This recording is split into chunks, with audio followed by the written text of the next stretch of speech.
Whatever your view is on life, who you are, where you are from, and why you are here, one thing is certain. Your physical body and non-physical mind or consciousness is on a journey of discovery. We must never stop investigating, never stop experimenting, never stop questioning. No fear, only love.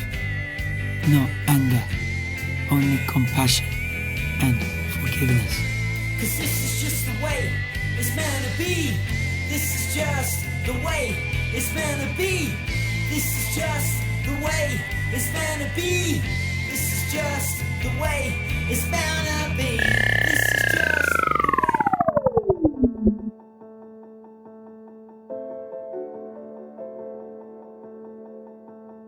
I started to do that and some of the other things that he taught me, and 4 days before we left,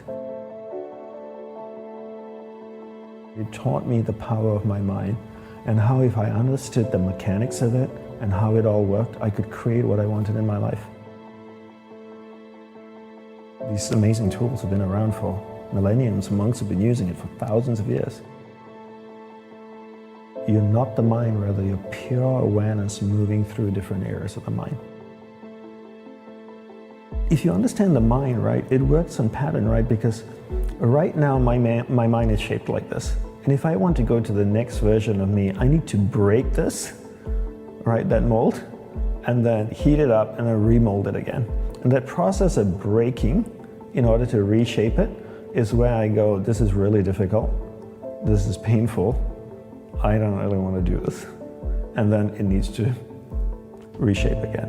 And then you get comfortable, the mind gets comfortable with being in its new shape, version 2.2. And then to get to 2.3, you need to break that shape again. And that's when you go like, oh, this is difficult, this is crappy. Oh, I think I should stop. And then it needs to remold again. And that's the part of growing, right? And you just realize after a while that every time you move yourself to the next best version of you, you're going to go through that process of everything in your body readjusting. The patterns in your mind need to break and adjust. Your nervous system in the body is comfortable now with how life is currently. But if you want to go to the next version of you, it needs to adjust everything. Your muscles, your body, your nervous system needs to adjust to the next version of this. So he taught me how the mind works. He taught me about the power of affirmation, which we talked about on the previous episode, and how by using affirmation and I could create in my mind and shape my mind to attract the things I wanted into my life. But you have to understand, and then you have to have the desire, and that's how he trained me. And now you have that affirmation practice that you can use to manifest yes, things. Exactly. And you do affirmations a bit different. You kind of have 3 things that you do that makes them special. Concise choice of positive words, clear visualization, and feeling. And feeling being the most important component, because feeling is emotion and emotion is energy, and energy is magnetic. Tesla had the saying, if you want to find the secrets of the universe, think in terms of energy, frequency, and vibration. I think Tesla is an amazing human being, and I think he was more like a mystic scientist than anything else. And if I were to elaborate on that statement, I would say that everything is made up of energy, and that energy is vibrating at a certain frequency.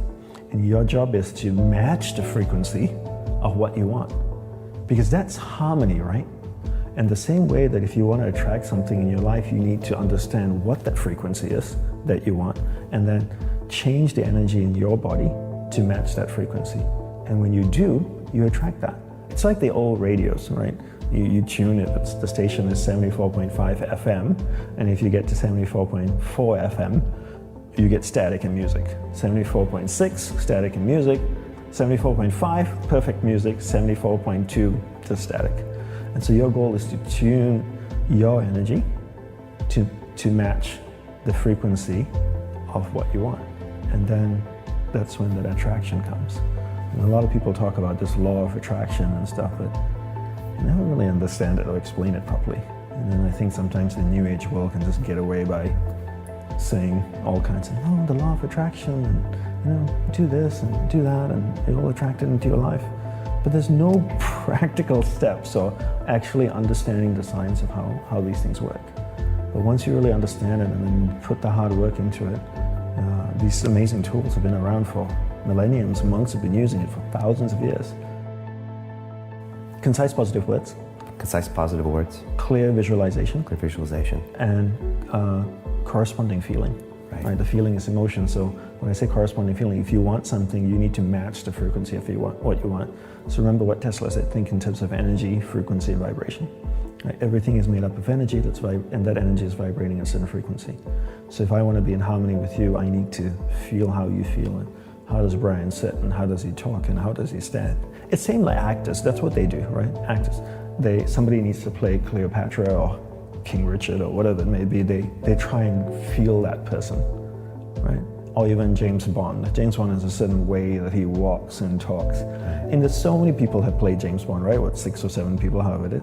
But you never go, oh, that doesn't feel like James Bond. They all have that James Bond walk. Because what have they done? They've really moved their awareness into that area of the mind, and they started to feel the character.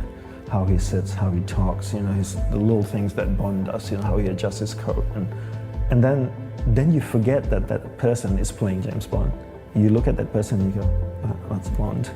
And that's really what it is with affirmation, is you're trying to change your energy in your mind to match what it is you want.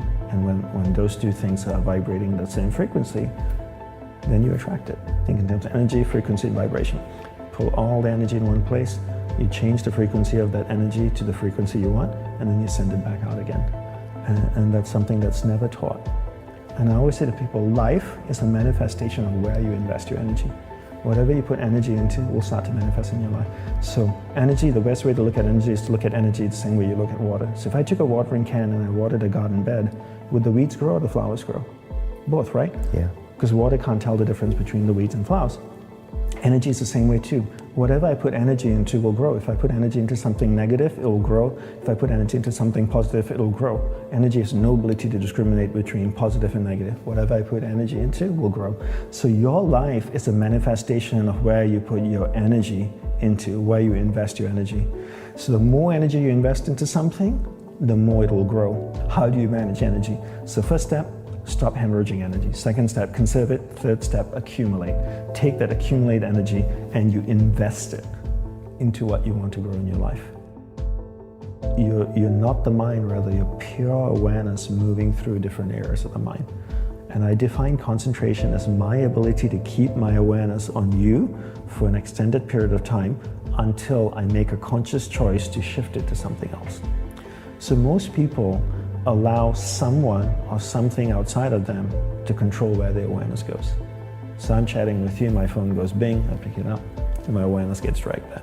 Another notification comes, my awareness goes there. I see a noise out there, I hear a noise out there, my awareness goes over there. Right? So my ability to keep my awareness on you or something for an extended period of time is my ability to concentrate. So the first step in teaching your children to concentrate is really teaching them about the separation of awareness and the mind. They're not the mind, rather the awareness moving within the mind. And once they understand this, then you define to them what concentration is, which is keeping awareness on one thing at a time. So if you practice distraction all the time, 10 hours a day, what do you become good after 6 months? Distraction. Anybody practicing anything for 10 hours a day becomes really good at it. And the truth is, with 24 hours in a day, most people sleep, 7, 8 hours? So you're awake for 16. And out of the 16 hours, are they only practicing distraction for 7 or 8 hours? Probably more like 13 or 14 hours a day of practicing distraction. Imagine if you practice playing the piano 14 hours a day, 7 days a week. How good would you be after 6 months? If you look at most people out there, they have mastered the art of distraction. But they don't even know that. They don't even know. Concentration is at the very core of all human endeavors and success. So concentration helps us to look within, first of all, be concentrated long enough to identify the positive strengths and the negative weaknesses, build the positive, work to change the negative, and then in order to change the negative, it's going to take time, and we need to stay concentrated long enough to keep working on it, to keep massaging it, So anyone can do anything they want to if they concentrate. You can. Your greatest contribution to humanity is your own self-realization, your own enlightenment. As you uplift yourself, you uplift everyone else around you. fast forward 50 years from now or 55 years from now, I can look back on my life on my deathbed and go, what an amazing life. I would not have traded it for anything in the world. And that's the case for being concentrated, so that you can truly enjoy every experience in your life and be present. And being present means being able to be concentrated. Ultimately, we all want to be happy, right? I think that's a fair statement to say. I say happiness should never be pursued. Don't pursue happiness, but rather pursue a lifestyle where the byproduct of that lifestyle results in happiness. So I spend time with my family, I feel happy. Have a glass of wine with someone I like or love, I feel happy.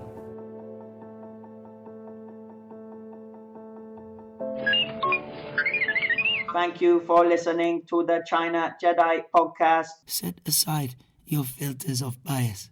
The truth is learned, never told. Do your own research. May the smile be with you.